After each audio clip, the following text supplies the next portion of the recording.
Merci. Avec Jérôme Roten, avec Daniel Riolo, avec Thierry Bin, joueur du FC Krabi. J'allais dire Cabri, moi. Cabri, c'est autre chose. C'est les chèvres. Cabri. C'est autre chose. Voilà, international cambodgien formé du côté de Strasbourg. Dans voilà. le village. Comment bien sûr. Les chèvres. On va passer à l'avis tranché de Daniel Riolo. Oui, mais nous, on n'est pas journalistes, Samira, nous. Enfin, on n'est pas supporters, je veux dire. C'est bon, ça, le lapsus. T'es pas journaliste. Je me souviens absolument pas avoir dit ça. Alors l'avis de Daniel porte sur un il va livre nous dire que c'est ce pas lui, soir en plus. qui s'appelle Le foot est une science inexacte aux éditions Amphora. Tu peux le montrer, Daniel, s'il te plaît? Voilà, Ouais, montre-nous la tout de suite. couverture. J'arrive. Et on est avec en direct avec son auteur, Gauthier Stangré. Salut Gauthier. Salut Nico, salut à tous. On voit bien? On le voit bien, oui, merci On voit bien, Daniel. on l'a Là, vu, là, là, Gauthier, c'est bon, Gauthier t'as Stangré. déjà 500 ventes qui viennent de partir là. C'est bon, de combien On a un montrage. pourcentage sur les ventes? T'es à combien là, Daniel? Il est à Lyon, Gauthier. Non, parce que vu comment il Gauthier le est montre, à mon lyonnais, avis. supporter de l'OL. Et le foot Ah est non, une pas science du tout. inexacte. Pas du tout. Ah bon? Alors bon t'es supporter non, de qui? Supporter du stade qui est juste derrière moi sur la photo. Alors attends. Enfin, c'est où? Ouvre-le, Il n'y a pas de ouvre-le, photo, là, ouvre-le. où la photo? Ah bah, alors, la photo, elle est minus, comment tu veux qu'on voit? Monte, vas-y, monte. Bah, c'est qui toi, alors? tu Dis-nous, vois rien. Gauthier. On voyait à l'antenne, non, c'est le FC Metz. Le FC Metz, il en Ah, faut, hein. d'accord, ok. Ah ouais, non, dis, là, la photo, on peut pas ah voir. bah là, Ah, ça y est, on le voit là. Ouais, c'est Si, ça. sur BFM Sport, on peut le voir. Alors Gauthier, avant de te poser des questions là-dessus, on va écouter l'avis de Daniel, l'avis tranché de Daniel qui porte sur les stats justement et notamment sur ton livre. Pas de souci. Pas tant sur le livre, parce que pour moi, le livre est une vraie découverte. J'ai l'impression qu'il fallait vraiment qu'il y ait un livre là-dessus, parce qu'on est à un moment où, d'abord, on en parle de plus en plus et où tout le monde se pose énormément de questions sur les stats. D'abord, on les a pris en pleine figure il y a quelques années, les choses basiques qu'on avait à la télé, et sur lesquelles on a commencé à vouloir s'exprimer, tirer des enseignements.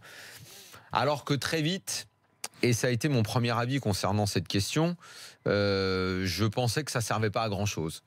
Les stats qui nous étaient donnés au début, dans les premiers matchs qui ont été agrémentés de stats, j'étais pas réellement convaincu parce qu'on nous disait même les passes décisives, pour moi ça suscitait débat. Qu'est-ce que c'était pas? Est-ce que la passe devait être volontaire? Des fois on disait il a fait une passe D, je trouvais que ça ressemblait pas du tout à une passe D. Enfin bref, il y avait plein de choses comme ça qui me gênaient, et j'ai été un peu longtemps plutôt dans le camp de ceux qui disaient non, le foot est Je pas me souviens, vraiment un sport on de s'est stade. pourri là-dessus d'ailleurs souvent dans l'after. Ce que continue à dire Eric Dimeco, qui est un petit peu réfractaire à ça. Mais comment tu peux dire? Non, mais là, je te coupe, là, mais sur les passes décisives, comment les passes décisives, c'est un hasard? Bah parce que tu Non, peux c'est pas ça. avoir une passe, je sais pas, dans le rond central, C'est tu le donnes mec le qui ballon à fait un pas mec, le mec exprès. qui frappe des 30 mètres. C'est le mec qui fait pas exprès. Non, mais j'ai même vu. Attends. Celle-là, elle n'est pas comptabilisée. Ah bah bien sûr que Si. si, elle l'est. Attends, moi je vois pire, Jérôme. Des fois, il y a passe décisive. Le mec, il donne le ballon. Le gars, il fait un crochet, il élimine un mec, il frappe, but. Bah non. Pas passe décisive. Bah non, Passe décisive, exactement. c'est quand il reste plus qu'une touche pour que tu la mettes. Pas forcément. Ou Pas forcément, oui, ça pas dépend de forcément l'action. une touche. Voilà. Si la passe, elle est bien, que le mec il contrôle et il marque, ouais. évidemment, passe décisive. Exactement. Mais par exemple sur le corner, jusqu'à ce qu'on me démontre que le mec a fait exprès, et ce qui est fort possible, hein, de tirer un corner premier poteau parce que tu vises un mec. Il manquerait plus qu'on soit pas capable de faire ça. Évidemment que c'est possible. Mais il y a aussi Non, des mais fois tu balances dans le paquet. Non, en Et- fait, là où je te rejoins, moi, pour qui tirait les coups de pied arrêtés, c'est vrai que tu vises une zone. Évidemment. Mais tu vises pas un mec. Évidemment. Il faut pas me D'ailleurs, faire il y a- croire que tu vises Évidemment. le numéro Il y a- 4.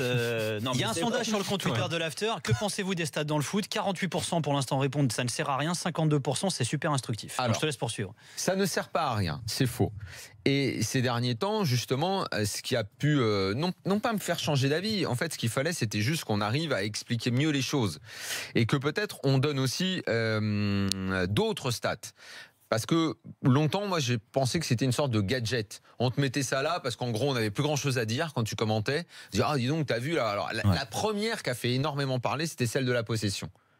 La possession, c'est devenu une obsession. Qui est peut-être celle qui sert le moins d'ailleurs. Mais... Ça dépend. Ouais, ça dépend, c'est vrai. Ça Ouais, dépend. ça dépend, c'est- Ça ça dépend. dépend, C'est c'est vrai, pareil, c'est vrai, si c'est on vrai. explique que tu notes qu'une équipe qui a l'habitude de toujours avoir une possession importante, évidemment que si sur un match elle va être fortement réduite cette possession, bah, très logiquement c'est qu'elle aura raté son match. Si elle a l'habitude de jouer de cette façon-là, c'est ça en fait. Tout est relatif, Et c'est quoi. pour ça qu'il faut aller voir beaucoup plus loin derrière ce que dit ou non la stat. Et moi aujourd'hui, j'ai besoin de savoir, j'ai besoin qu'on m'en dise plus, j'ai besoin de savoir comment travaille, parce que dans les clubs maintenant il y a de plus en plus de mecs qui travaillent là-dessus. C'est expliqué d'ailleurs dans le livre de Gauthier. Exactement, c'est pour ça que je vais lui passer la parole et que j'ai plein de questions à lui poser. La première fois que sérieusement j'ai commencé à m'intéresser à un chiffre de stats, c'était pour les kilomètres parcourus. Après, Jérôme, tu vas me répondre très logiquement, mais ça dépend comment sont parcourus ces kilomètres. Oui, c'est pas de l'athlétisme. Ouais. Mais il n'empêche que c'est là pour la première fois où j'ai vraiment commencé à m'intéresser à ces chiffres-là. Et il y en a plein d'autres aujourd'hui, mais j'ai l'impression qu'on ne les donne pas.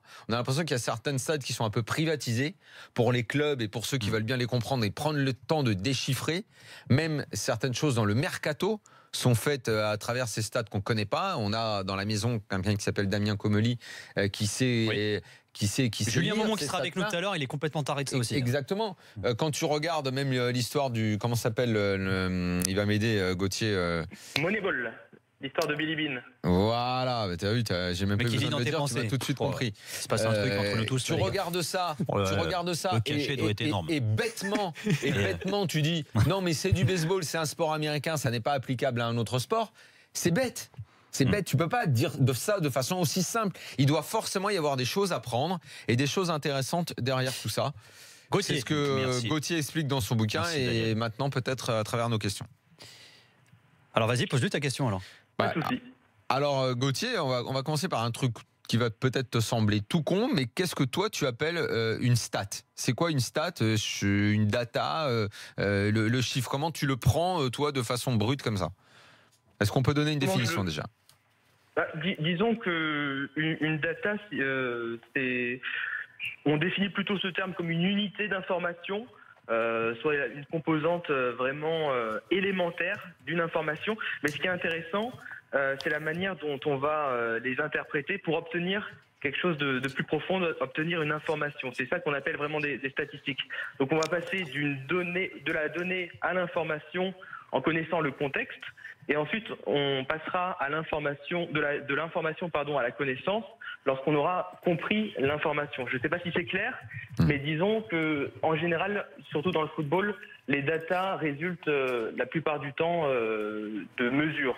Qu'est-ce que toi aujourd'hui tu es capable de dire avec une quasi-certitude ça c'est une stat utile et si on la lit bien elle signifie quelque chose? Est-ce que tu peux nous citer quelques exemples en disant voilà ça apporte ça veut dire ça, ne prenez pas cette stat à la légère? C'est relativement complexe, il faut vraiment connaître le contexte. Généralement, le mieux c'est d'avoir quand même un avis sur le match, voire une rencontre. Et ensuite avoir son impression confirmée ou infirmée grâce aux statistiques. C'est ça le plus intéressant en fait. C'est pas de se dire bah voilà je vais chercher dans les statistiques pour comprendre les choses. Non, c'est je vais regarder la rencontre. Tiens, il y a un élément qui me semble intéressant.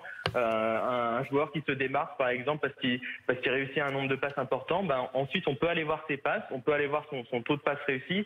Et ce qui est intéressant aujourd'hui, c'est que la zone où il a réalisé les passes peut-être aussi. Oui, c'est ça, exactement. Les fournisseurs de données comme Opta, comme Amisco, qui est devenu Stats aujourd'hui, ont développé des outils qui s'appellent les analytics qui permettent de décortiquer les statistiques de manière beaucoup plus poussée, beaucoup plus profonde. Donc ça veut dire qu'une simple passe, on saura si c'est une passe vers l'avant, si c'est une passe verticale, si c'est une passe en retrait, si c'est un long ballon. On saura également déterminer la zone de jeu, entre quels joueurs la passe a été faite. Et c'est en décortiquant ces données-là, en les croisant aussi avec d'autres données, qu'on pourra avoir des informations pertinentes. Après, vous donner maintenant une statistique pertinente, c'est beaucoup plus complexe. Tout dépend qu'est-ce qu'on veut montrer. Il y a des outils aujourd'hui comme les expected goals qui peuvent être pertinents, mais là encore, les expected goals qui sont un outil un peu nouveau aujourd'hui pour le grand public, qui ont été utilisés il y a une dizaine d'années déjà par Damien Comely, justement, dont vous avez parlé. Ça, il va falloir que tu nous dises ce que c'est, parce qu'on en parle de plus en plus de l'expected goal. Il faut qu'on fasse une petite pause. On te garde, tu restes avec nous. Thierry, c'est quoi ta meilleure stat à toi? Ouf, ça c'est pas les buts, c'est sûr. Je pense. Tacle. Ouais, peut-être les tacles, ouais. En tout cas, merci d'avoir été avec nous. Merci à vous. Merci Thierry. Merci Thierry Bin, voilà. Ah ouais. International cambodgien. Merci de nous avoir fait voyager un petit peu également. Elle sert aussi à ça, cette émission. Avec plaisir. Merci, tu reviens quand tu veux. Pendant 1 heure, tu peux de nouveau écouter l'after. En podcast. En podcast, bah ouais, à son Tu te rends compte de l'importance que j'ai quand même. Tu vois. le boulard. Merci Thierry d'avoir été avec nous. À très bientôt Thierry. Voilà, bon voyage. Tu retournes quand d'ailleurs en Asie? En janvier. Eh ben écoute, bon voyage, c'est très bien. Merci. Nous on se retrouve dans quelques instants. Gauthier Stangré est avec nous, lui qui a écrit Le foot est une science inexacte. On sera également avec Julien Momon et Simone Rovera pour parler d'Elenio Herrera. Herrera les mecs. Allez, Simone. juste après ça. Le